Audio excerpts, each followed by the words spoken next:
2021년도 마지막 주일 예배 가운데 우리에게 주실 하나님의 말씀은 야고보서 4장 11절에서 17절 말씀입니다. 야고보서 4장 11절에서 17절까지 말씀입니다. 제가 봉독해 올리겠습니다. 형제들아, 피차에 비방하지 말라. 형제를 비방하는 자나 형제를 판단하는 자는 곧 율법을 비방하고 율법을 판단하는 것이라. 내가 만일 율법을 판단하면 율법의 준행자가 아니요 재판자로다. 입법자와 재판자는 오직 하나이시니 능히 구원하시기도 하시며 멸하기도 하시느니라. 너는 누구간데 이웃을 판단하느냐? 들으라. 너희 중에 말하기를 오늘이나 내일이나 우리가 아무 도시에 가서 거기서 1년을 유하며 장사하여 일을 보리라 하는 자들아, 내일 일을 너희가 알지 못하는도다. 너희 생명이 무엇이뇨? 너희는 잠깐 보이다가 없어지는 안개니라. 너희가 도리어 말하기를 주의 뜻이면 우리가 살기도 하고 이것저것을 하리라 할 것이거늘 이제 너희가 허탄한 자랑을 자랑하니 이러한 자랑은 다 악한 것이라. 이러므로 사람이 선을 행할 줄을 알고도 행치 아니하면 죄니라. 아멘. 할렐루야.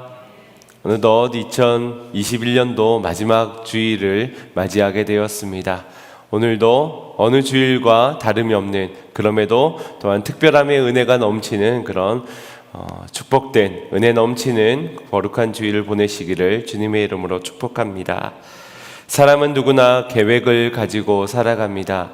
시작할 때면 그 끝이 도달하기 전까지 기대하고 소망하는 바 계획을 세우게 됩니다. 하루를 돌아볼 때도 무엇을 먹을지, 어디를 갈지, 어떻게 무엇을 위해 행동할지 등의 계획을 세웁니다. 시간에 대한 계획을 하루에, 또 한 달을, 그리고 1년을 어떻게 살아갈지 인생에 대한 시간 계획을 짜며 그 안에서는 여러 만남들을 계획하기도 하고 비즈니스적 계획과 어떤 사업수단의 수익성 또 지출 등을 계획하기도 합니다. 나는 계획적이지 않다, 나는 무계획이다 라고 말할 수도 있겠지만 아무 계획도 세우지 않으려는 무계획도 계획 중에 하나다라는 말이 있듯이 우리가 계획이 구체적인가 그렇지 않은가의 차이이지 모두는 계획을 가지고 살아가고 있습니다. 한 해를 마무리하는 시점에서 여러분들의 2021년도는 어떤 한 해였습니까? 하신 것들이 잘 이루어지는 한 해였는가요? 아니면 그렇지 못한 한 해였습니까? 아마도 그 어느 때보다도 기대를 많이 했던 한 해의 시작이 아니었을까 싶습니다. 그만큼 작년 한 해가 코로나로 인해서 이전에 경험하지 못하였던 그런 시간들을 보내면서 많은 것을 제약을 받았지요. 그러면서 이제 새해가 되었으니 새로운 출발 가운데 이전보다 더 나아지는, 한 단계 좋아지는 한 해를 꿈꾸었을 겁니다. 그에 맞는 계획들도 많았을 것이고요. 그런데 한 해를 돌아보면서 어떻습니까? 모든 게 계획대로 척척 진행되었다라고 말할 수 있는 분이 아마 없을 듯합니다. 계획대로 되지 않는 것이 우리의 인생입니다. 굳이 올 해만 그런 것이 아니라 어느 해를 돌아보더라도 계획한 대로 되지 않는 것이 우리의 인생사였지요.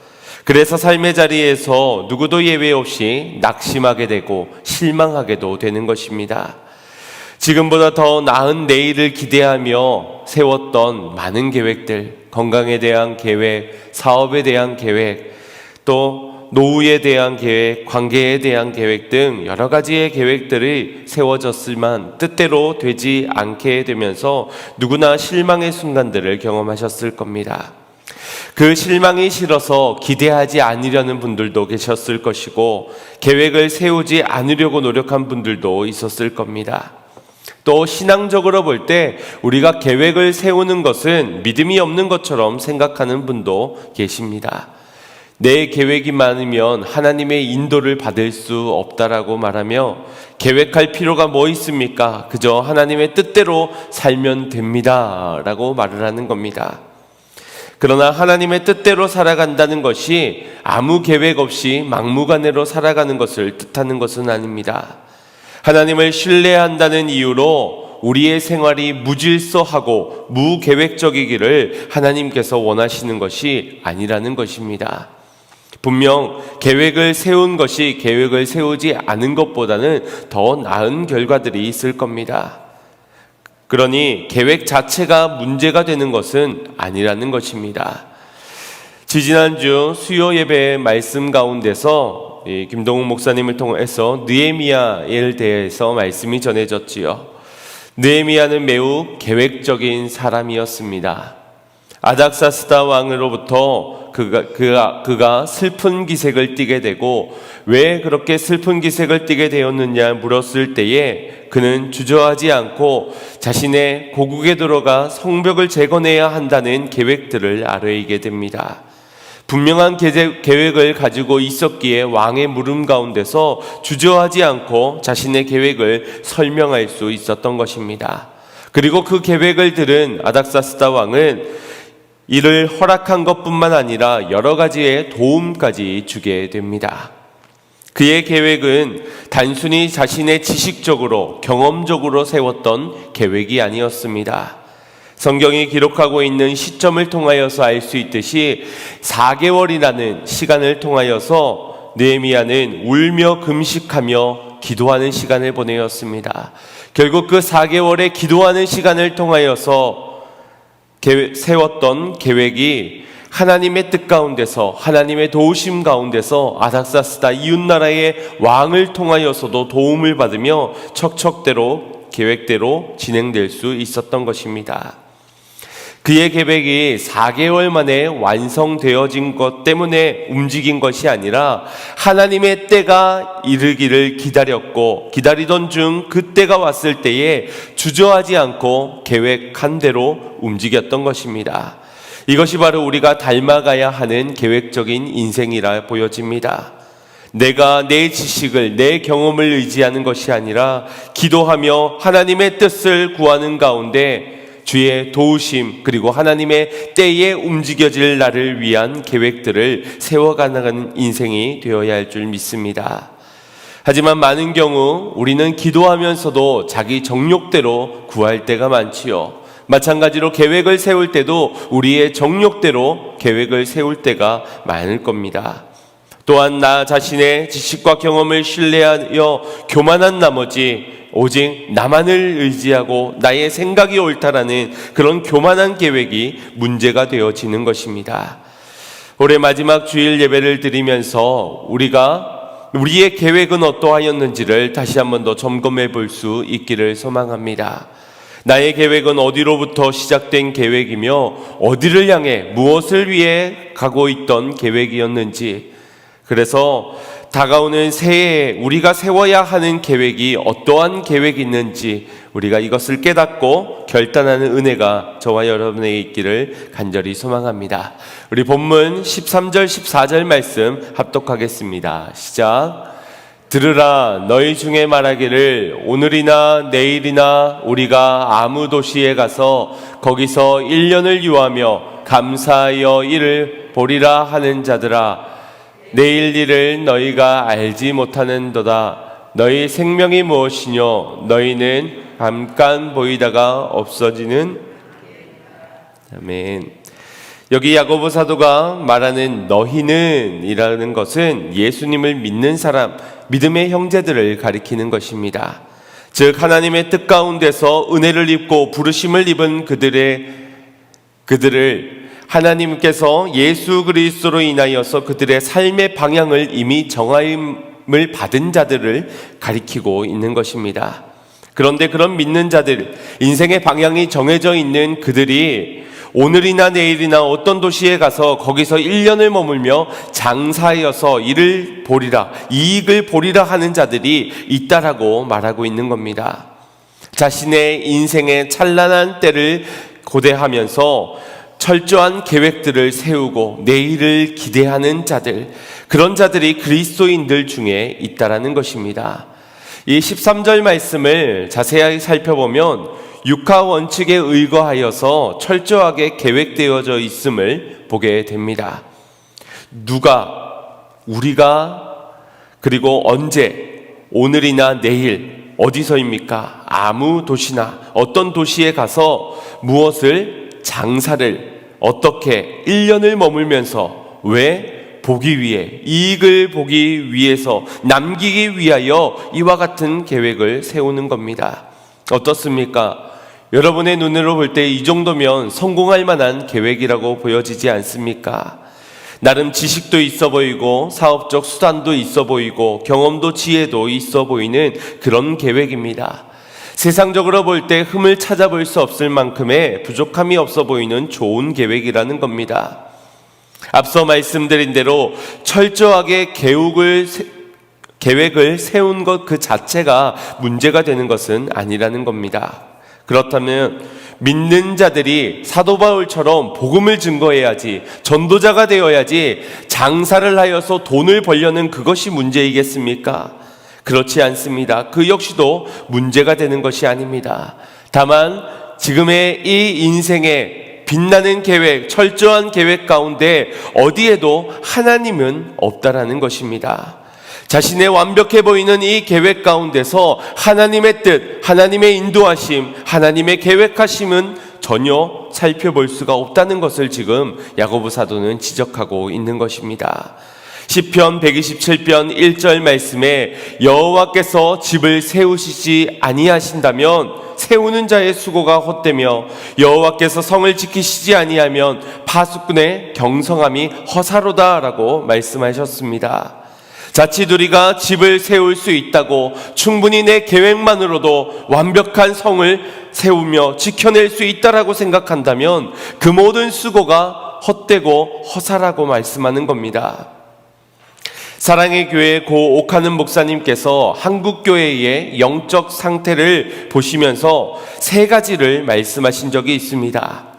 한자로 빌허, 비어있다, 없다라는 허자를 반복적으로 사용하시면서 한국 교회가 지금 허수와 허세와 허상에 빠져 있다라고 지적하셨습니다. 허수가 무엇입니까? 존재하지 않는 수입니다. 이는 무리수와는 다릅니다. 무리수는 실수이지만 허수는 실수가 아닙니다. 그 존재 자체가 없는 것이라는 겁니다. 그럼에도 불구하고 존재하지 않음에도 불구하고 그것을 알면서도 존재하는 척, 있는 척 한국교회는 자신의 교회들의 숫자를 자랑하였습니다. 우리 교회가 얼마나 많은 사람들이 모이는지 실상은 없지만 허수로 교회를 자랑하였습니다. 이것이 한국교회의 영적 상태를 나타낸다라고 지적하신 것입니다. 그리고 두 번째 허세는 무엇입니까? 실속 없이 겉으로만 드러나 보이는 기세입니다. 외식하는 자처럼 겉으로는 휘황찬란한 모습을, 그러나 그 속은 비어져 있는 모습, 그럼에도 자신의 것을 과장시켜 뽐내는 그런 허세가 한국 교회의 실상이라는 겁니다. 그리고 허상에 빠졌다. 하나님의 뜻과는 상관없는 내 뜻으로, 내 꿈으로 야망을 채우기 위해서 헛된 것을 쫓고 있는 것이 교회다, 한국교회의 모습이다라고 지적하신 것입니다. 무엇이 없기 때문일까요? 무엇이 없기 때문에 허세와 허상과 허수가 생겨나는 것입니까? 바로 하나님이 없고 예수님이 빠진 그곳에 허수와 허세와 허상이 생겨나게 되는 것입니다. 우리의 계획이 아무리 거창하고 또 철저하다 하여도 하나님이 빠진 계획에는 내 자랑만 있을 뿐입니다.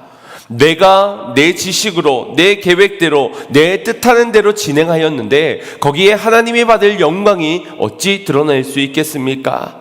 자기 자신에 대한 자랑만 남게 될 뿐인 것입니다.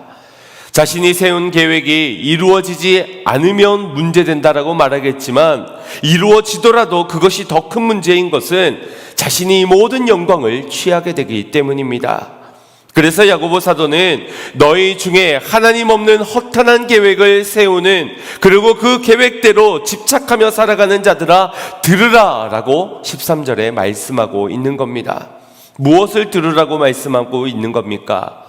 14절의 말씀처럼 우리가 내일 일을 알 수 없는 존재라는 것을 너희가 들으라. 그리고 하나님의 주권 앞에서 우리는 한낱 안개와 같은 존재라는 것을 너희는 듣고 알라라는 것입니다. 우리는 후 하면 사라지는 존재입니다.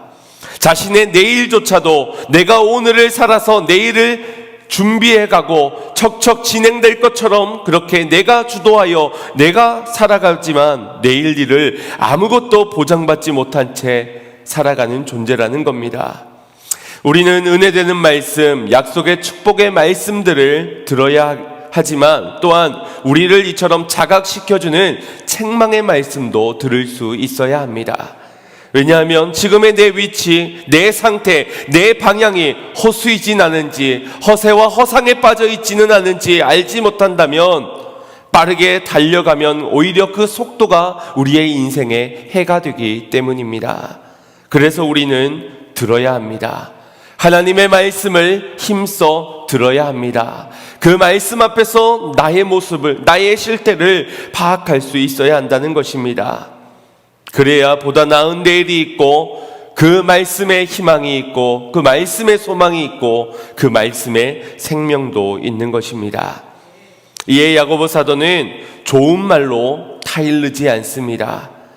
포장되어진 말로 혹은 거짓된 가르침으로 그들에게 안심시켜주는 말보다는 강한 어투로 그들의 실상을 지적하고 있습니다.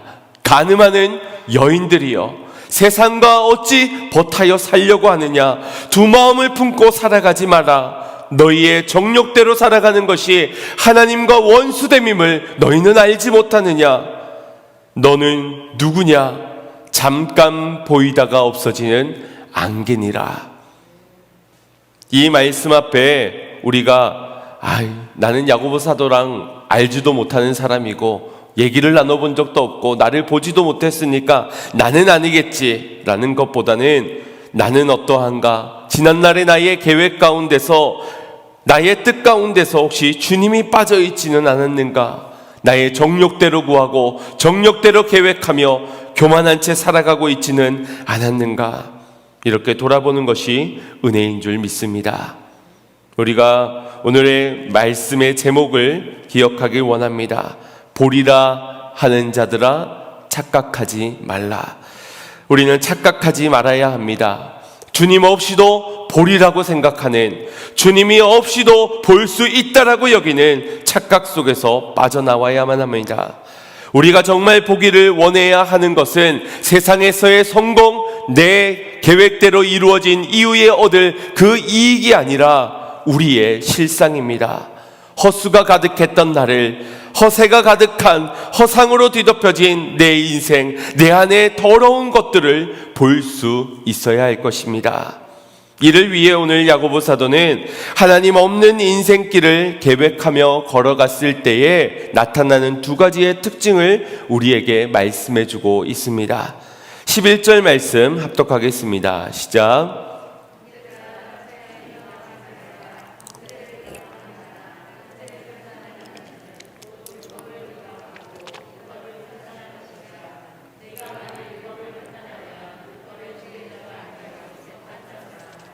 아멘.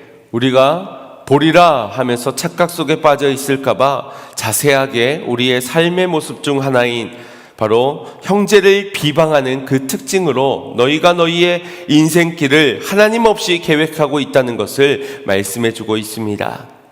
여기에 비방한다는 것은 어떤 비판의 자세보다는 중상모략의 의미가 더 강합니다. 내 주관적인 기준에 의거하여서 저 사람을 판단하고 그에게 보여지는 허물을 확대하여서 비난을 하는 겁니다.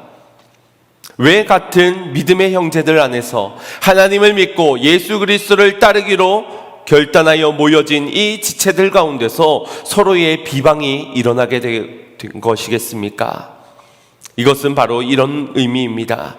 내 인생에 내가 잘 세워놓은 완벽한 계획이 있는데 저 사람의 말이, 저 사람의 행동이, 그리고 저 사람의 존재 자체가 나의 인생의 계획에 방해가 된다라는 겁니다.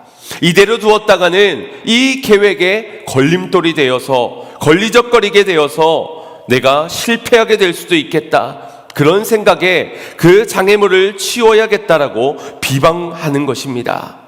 그 모습이 굉장히 거만해 보이지 않습니까? 이 비방하는 말 자체가 그 위치가 이미 그 사람의 머리 꼭대기에 내가 앉아서 그 사람을 내려다보면서 비방을 하는 것입니다. 야고보는 형제를 판단하고 비방하는 자는 곧 율법을 비방하고 율법을 판단하는 자라고 말씀하고 있습니다. 율법이 무엇입니까? 하나님의 법칙, 하나님의 규범, 하나님의 질서입니다. 우리는 이 율법을 통하여서 두 가지를 알게 되는데, 하나는 하나님이 누구인지를 알게 되고, 그리고 우리 자신이 어떠한 존재인지를 이 율법을 통해서 알게 됩니다. 하나님은 거룩하시고 존귀하시며 죄를 미워하시는 분이라는 것을 이 율법을 통해 알게 되지요. 그러나 그런 하나님의 법 앞에 우리 인간은 한없이 작아지는 존재입니다. 율법을 지키려고 아무리 애쓰고 노력해도 결코 지켜 행할 수 없는 존재, 우리가 죄인임을 그 율법 앞에서 깨닫게 되는 것입니다. 그럼에도 죄인된 우리를 너무나도 사랑하시어서 완전한 완성되는 율법 가운데 오신 예수 그리스도를 통하여서 우리로 구원케 하시는 하나님의 사랑이 바로 이 율법을 통해서 우리에게 전해지고 있는 것입니다. 그래서 이 율법은 하나님께서 우리 인간을 얼마나 사랑하는지를 나타내 보여주십니다. 우리 인간이 하나님의 창조물답게 살아갈 수 있도록, 하나님의 백성답게 살아갈 수 있도록, 하나님의 뜻 안에서 최고의 인생을 살아낼 수 있도록 제정하신 것이 바로 율법이라는 겁니다. 그러니 우리는 이 말씀 안에서 살아갈 때, 말씀대로만 살아갈 때 하나님 예비하신 모든 축복을 누릴 수 있는 것입니다. 포도나무의 비유 기억하시지요? 말씀이 내 안에, 내가 말씀 안에 살아갈 때 우리가 과실을 많이 맺게 된다, 축복을 얻게 된다는 것이 주님의 약속인 것입니다.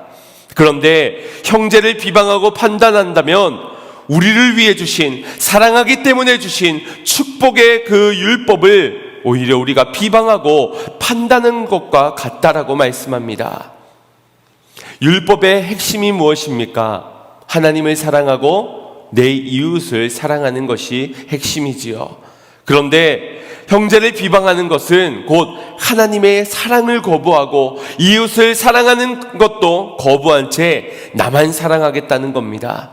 내 생각만, 내 계획만, 내 뜻만 사랑하겠다는 태도입니다. 이것이 더욱 심각한 것은 율법을 판단하면 그건 율법을 준행하는 자가 아니라 율법을 제정하는 입법자나 재판자가 되어지는 것이라고 말씀하고 있는 겁니다. 12절 말씀 함께 보겠습니다. 시작. 입법자와 재판자는 오직 하나이시니 능히 구원하기도 하시며 멸하기도 하시느니라. 너는 누구간데 이웃을 판단하느냐. 아멘. 법을 제정하시고 그 법을 따라서 재판하시는 분은 오직 한 분, 하나님이십니다. 그런데 내가 그 하나님처럼 하나님이 되어서 하나님만이 하실 수 있는 그 일을 하겠다는 것이 바로 형제를 비방하고 판단하는 자라는 겁니다. 하나님의 법을 무시하고 나의 법을 새롭게 제정하여서 너는 쓸모없는 존재야, 너는 필요 없는 존재야, 너는 사람도 아니야, 더 이상 필요 없으니 꺼져, 땅 판결을 내리는 것입니다. 그리고는 자랑스럽게 다른 사람들에게 말합니다. 저 사람은 안 된다고, 저 사람은 정말 우리에게 필요 없는 존재라고, 이래서 저 사람은 안 되고 또 저 사람은 저래서 안 되고, 안 돼, 쓸모없는 사람이니 나도 버렸으니 너도 버려, 반드시 버려야만 돼. 내가 하나님이 되어 하나님처럼 살아가면서 하나님만이 하실 수 있는 그 일을 나도 하고 있다는 것을 자랑스럽게 다른 사람들에게 말하는 겁니다. 이것이 얼마나 두렵고 떨린 일입니까? 자신의 생명을 포기하는 것과 같은 행동입니다. 하나님 말씀 필요 없습니다. 하나님 말씀 없이도 나는 살 수 있습니다. 하나님의 계획, 하나님의 뜻, 그것 필요 없으니 그냥 저 사람 끊어내겠습니다. 비방하겠습니다. 판단하겠습니다. 나는 깨끗하니 내가 나를 구원으로 인도할 완벽한 계획도 있으니 괜찮습니다.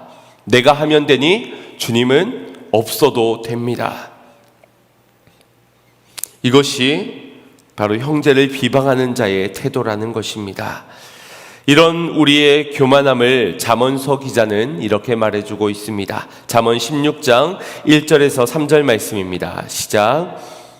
마음의 경영은 사람에게 있어도 말의 응답은 여호와께로서 나느니라.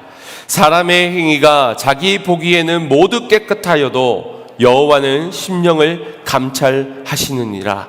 너희 행사를 여호와께 맡기라. 그리하면 너의 경영하는 것이 이루리라. 아멘. 너희의 행위가, 너희의 기준이, 너희의 판단이 깨끗하게 보이지, 너가 볼 때는 깨끗해 보이지, 그러나 남의 허물을 비방하는 너희는 여호와께서 심령을 감찰하시는 분이시라. 율법 앞에 너가 더럽고 추악한 죄인임은 감출 수 없다라고 말씀합니다. 그러니 너의 행사를 여호와께 맡기라. 너의 인생의 계획을 여호와께 맡기라. 그리하면 너의 경영하는 것, 너가 계획한 그 일을 이루어지리라. 사랑하는 성도 여러분, 여호와께 모든 행사를 맡기시길 바랍니다. 내 계획이 조금 무너졌다고, 내 뜻대로 되지 않는다고 하여서 누군가를 비방하고 판단하고 지금의 모든 상황들 속에서 내가 어줍지 않은 판단으로 내려지는 것이 아니라 하나님을 신뢰하는 가운데 여호와께 모든 계획을, 모든 행사를 맡기시길 바랍니다. 이어서 야고보 사도는 인생길을 자신이 주도하는 이들에게 나타나는 두 번째의 특징으로 16절에 이렇게 말씀해주고 있습니다. 시작. 이제 너희가 허탄한 자랑을 자랑하니 이러한 자랑은 다 악한 것이라. 아멘.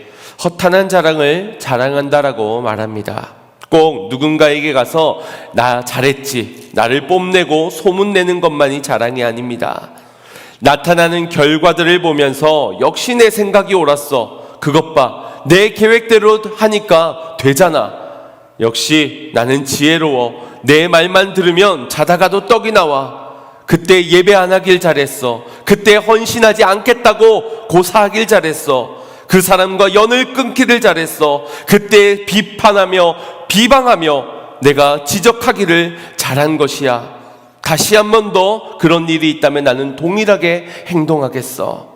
내 계획대로, 내 생각대로, 내 옳은 판단대로 그렇게 살아가겠어 하면서 살아가는 것이 바로 무언의 자랑인 것입니다.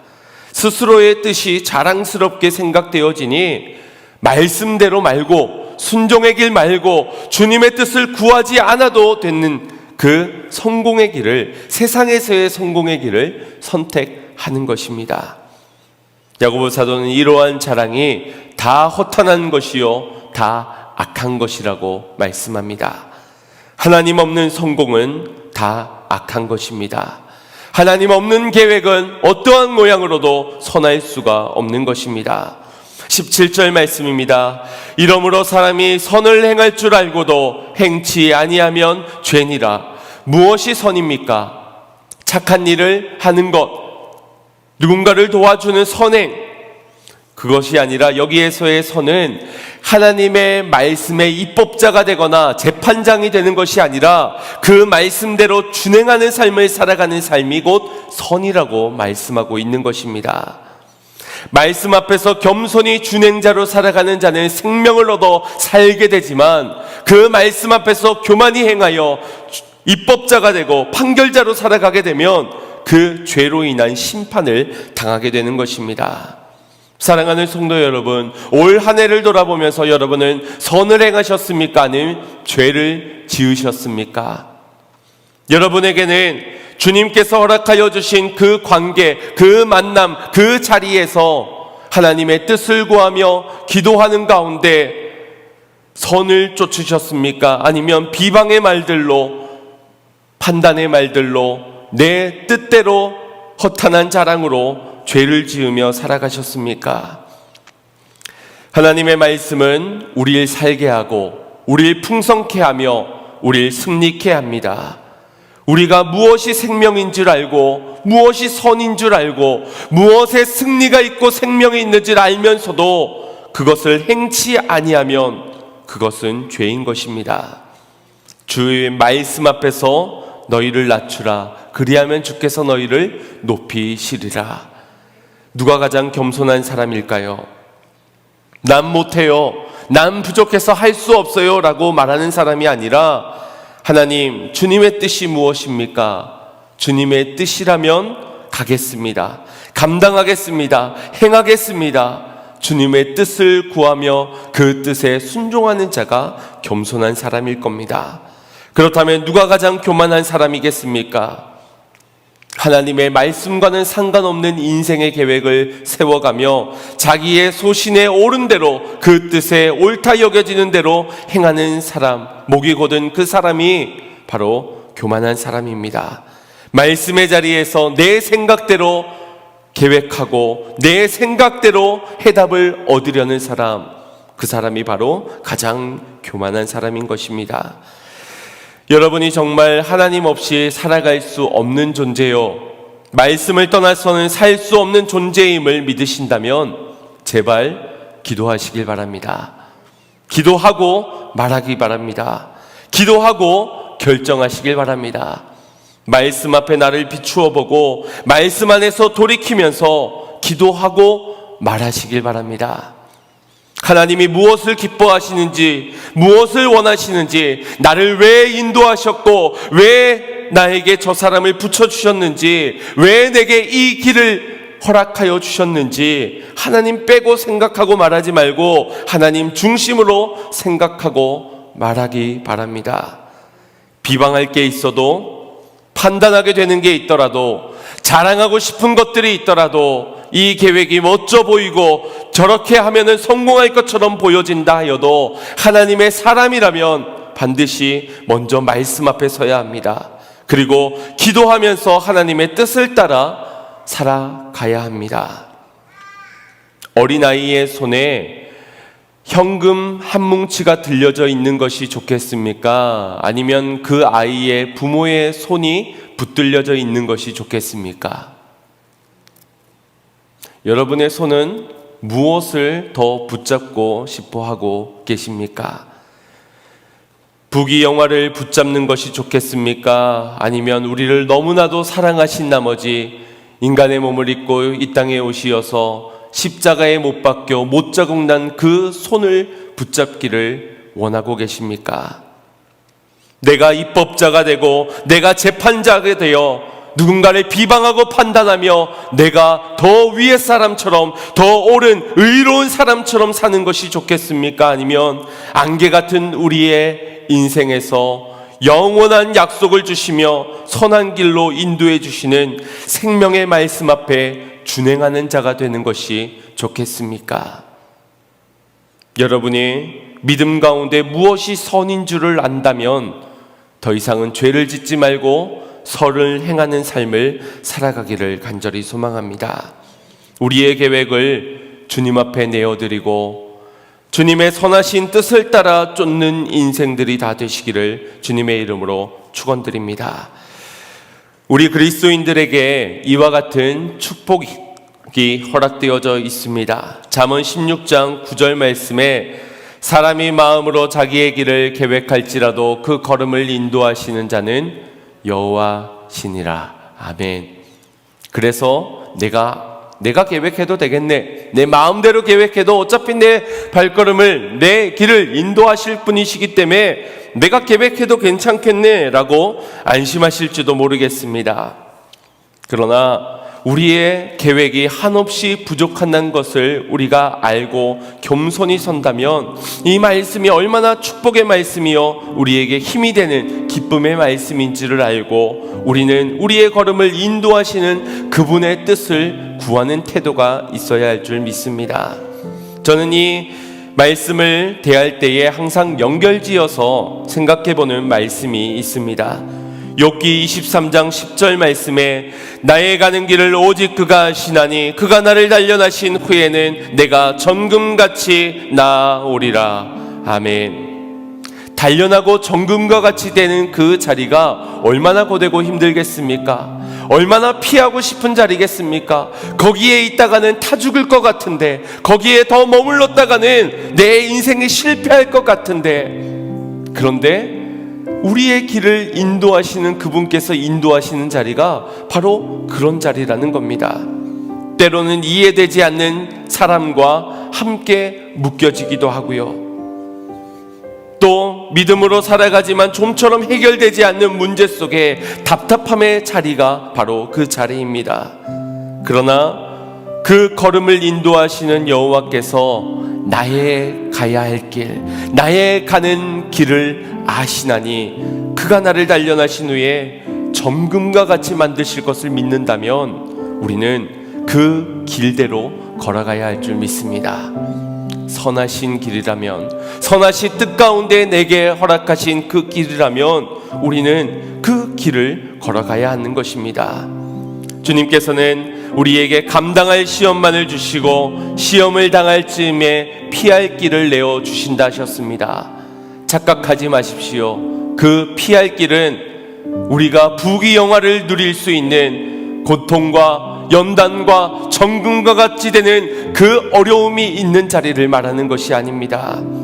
오히려 우리를 정금과 같이 만들어 가시는 그 길을 주님께서는 피할 길로 내어 주시는 것입니다. 유혹에 당하지 않을 수 있는 길로, 미혹되지 않을 수 있는 길로, 사망의 길을 가지 않는 그 길로, 하나님과 원수되는 자리로 가지 않는 그 길로 우리로 하여금 입법자가 되고 재판관이 되어서 그렇게 하나님의 말씀 없이도 살아가는 인생길이 아닌 하나님의 말씀대로만 살아갈 수 있는 그 피할 길을 우리의 인생에 내어주신다는 것입니다. 교만을 내려놓고 겸손히 살아갑시다. 내가 가야 할 그 길을 아시는 분, 그 길로 나를 인도하시는 분, 그렇게 피할 길에서 나를 만들어 가시는 그분을 신뢰하면서 우리 주님의 선하신 그 뜻을 구하며 기도하는 인생, 주님의 뜻대로 말하고 뜻대로 행하는 인생, 그런 축복된 인생들이 다 되시기를 주님의 이름으로 축원드립니다. 우리 말씀을 생각하시면서 이 한 해가 저물어가는 오늘의 시점에서 지난날의 우리의 계획 점검해 보기를 원합니다. 그리고 나의 뜻대로 마옵시고 아버지의 뜻대로 하옵소서. 예수님께서 기도하셨던 것처럼 우리도 그와 같은 기도가 오늘의 이 자리에서 있기를 간절히 소망합니다.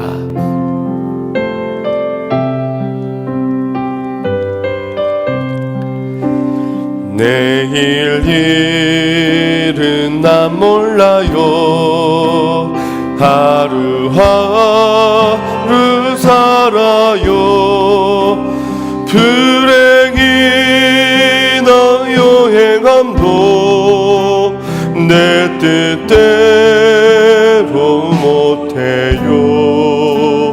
험한 이 길 가고 가도 끝이 없고 거네요. 주님 예수 발레미사 내 손 잡아 주소서. 내일 일은 난 몰라요.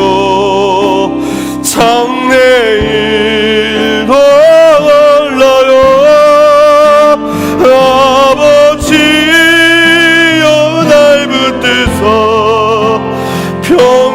평탄한 길 주옵소서. 좁은 이 길 진리의 길 주님 거신 그의 길 힘이 들고 어려워도 간송하며 갑니다. 성령이여 그 음성을 항상 들려주소서. 주옵소요. 변치 말게 하소서. 내일 일은 난 몰라요. 장래일도 몰라요. 아버지여 아버지여 주신 소명 이루소서. 만왕의 왕 예수께서 이 세상에 오셔서 만 백성을 구속하사 참 구주 되셨네.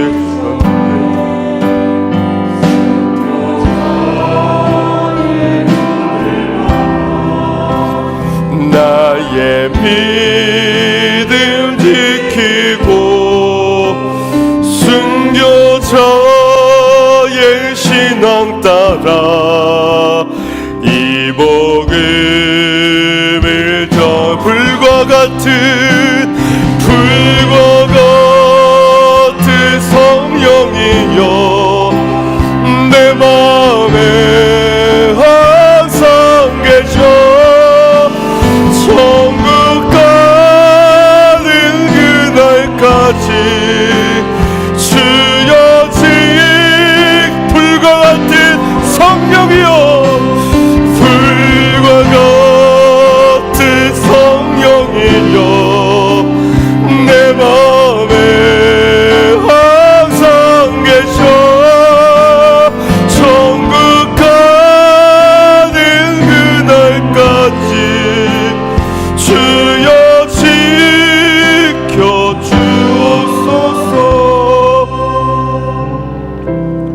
주님, 내 뜻대로 마옵시고 아버지의 뜻대로 하옵소서. 나는 눈에 보여지는 것을 따라 또한 나의 옳은 판결에 나의 옳다 여겨지는 그 소신을 따라 살아가는 그러한 인생이었습니다.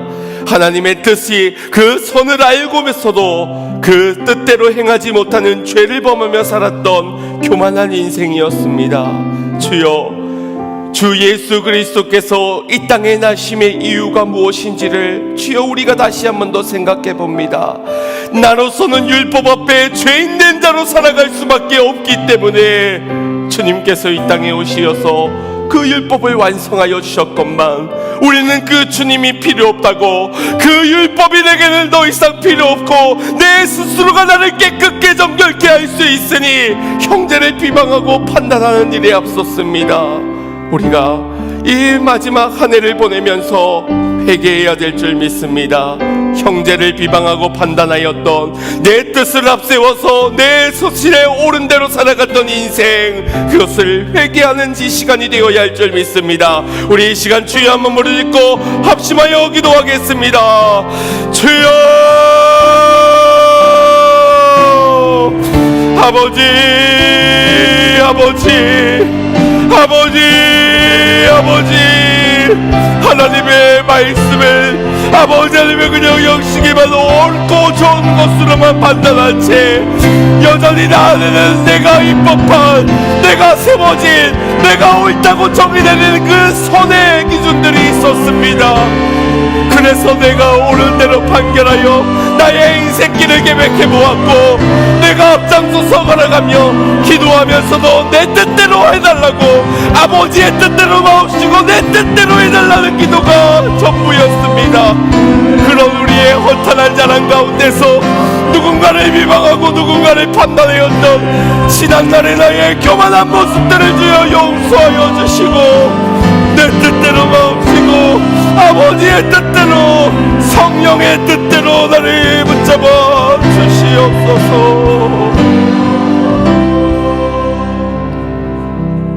위로부터 내려오는 성령의 지혜로 말미암아 아버지 하나님의 말씀을 온전히 바라볼 수 있기를 원합니다. 무엇이 선인지, 무엇이 겸손한 모양인지, 어디에 생명이 있고 어디에 승리가 있고 어디로 우리를 축복으로 인도하고 계시는지 우리로 피할 길을 내시며 그 길을 인도하시는 그 예수님의 길을 따라 걸어갈 수 있도록 주여 성령으로 충만케 하여 주시옵소서. 우리의 교만한 패역한 모든 죄악의 모양들을 주여 주의 보혈의 피로 용서하여 주시옵고, 오직 다가오는 새해, 아니 오늘에서부터 이제 우리의 뜻보다는 아버지의 뜻대로 살아가기를 결단하오니 우리의 인생 그 하루하루가 하나님의 선을 행하며 살아갈 수 있는 축복의 인생들로 살아가게 하여 주시옵소서. 예수님의 이름으로 기도드리옵나이다. 아멘.